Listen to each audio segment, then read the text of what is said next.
La CUMA, c'est à peu près une centaine d'adhérents, une grosse activité récolte, moisson, battage maïs et ensilage. À peu près 500 hectares avec une classe Jaguar 940 équipée d'un bec 8 rangs classe. Éclateur classique, fond à section. Les deux gros points forts qu'on y a trouvés, c'est le confort de conduite pour les chauffeurs, qui est vraiment là. Facilité d'entretien. C'est le temps d'entretien, les chauffeurs ils ont très peu de boulot, une fois la journée finie, ils ont peu de temps d'entretien, c'est très rapide. Ouais. Tout le graissage centralisé, je graisse seulement tous les 2 jours certains graisseurs. Quand on arrive au dépôt le soir, c'est plutôt assez rapide, mis à part faire le plein et les carreaux. Après le changement herbe et maïs, bon, voilà, on change tous les couteaux et on enlève l'éclateur pour l'herbe. Mais ouais, il faut une journée de travail et c'est fait quoi. L'été dernier, cette Jaguar 940 s'est même essayée à l'ensilage de paille. Au maïs, elle atteint un débit de chantier de 3 hectares à l'heure, dans des parcellaires globalement favorables, avec des champs d'environ 5 hectares. Florent Mélian est le président de la CUMA de Cormes. Il revient sur les raisons qui ont conduit son groupe à choisir ce modèle. L'habitude de la conception classe, par les chauffeurs et par la clientèle, habituée de faire l'entretien, ça ne changeait pas beaucoup par rapport aux anciennes. On n'a jamais eu trop de soucis avec les classes, sauf un petit peu de qualité de hachage sur les dernières machines qu'on avait avant. Avec sa nouvelle ensileuse, la CUMA espérait gagner en qualité de travail.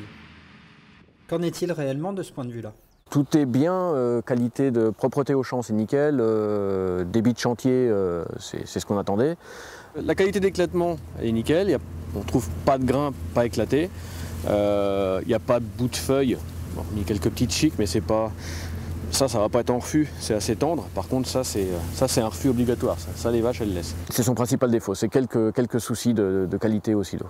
Il n'y avait pas de rondelles, mais quelques chics. Et c'est de mieux en mieux, tous les ans on améliore, mais il y a toujours quelques petits soucis de pieds un peu coupés en long. Quelques adhérents remontent une quantité de refus équivalente à 1 à 2 brouettes par jour pour une trentaine de vaches.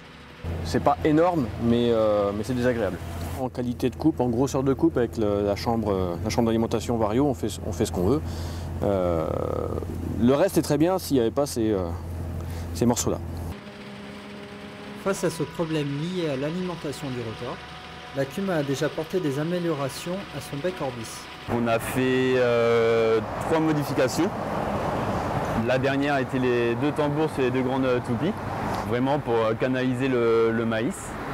Et ainsi que au niveau du canal, normalement il est de moitié seulement. Donc là il est plus large, de façon à ce que le maïs soit toujours guidé et jamais de point mort. Et aussi au niveau de la rotule, elle a été raccourcie, ce qui fait que le devant du bec est relevé, de façon à ce que la scie attaque en premier et qu'ensuite il soit guidé dans le bec. Cette année, on voit qu'il y a du mieux, donc à voir sur plusieurs campagnes ce que ça dit.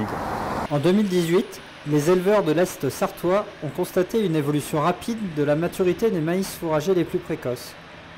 Les récoltes ont démarré dans des parcelles plutôt en surmaturité. C'est vrai qu'on s'est un peu fait avoir sur les premiers et un petit peu de problème de broyage aussi sur des maïs stressés. Ils ont tellement pris le coup de sec que les tiges sont un peu plus fibreuses et donc ça broye un peu moins bien. Dans le secteur, on rencontre ça sur quelques machines autour, d'autres marques, John Deere, Krone, qui ont eu des soucis aussi sur les maïs stressés. Malgré ce point d'amélioration, le président de CUMA se montre donc satisfait après les premières campagnes de la Jaguar qu'il espère conserver plusieurs années. Si possible, 7 à 8 ans, 9 ans, 10 ans, ce serait bien. On verra dans le temps si la fiabilité est là. Pour l'instant, on n'a pas trop de soucis. C'est ça la plus grosse surprise, que c'est des coûts d'entretien à venir. On verra ce que ça donne.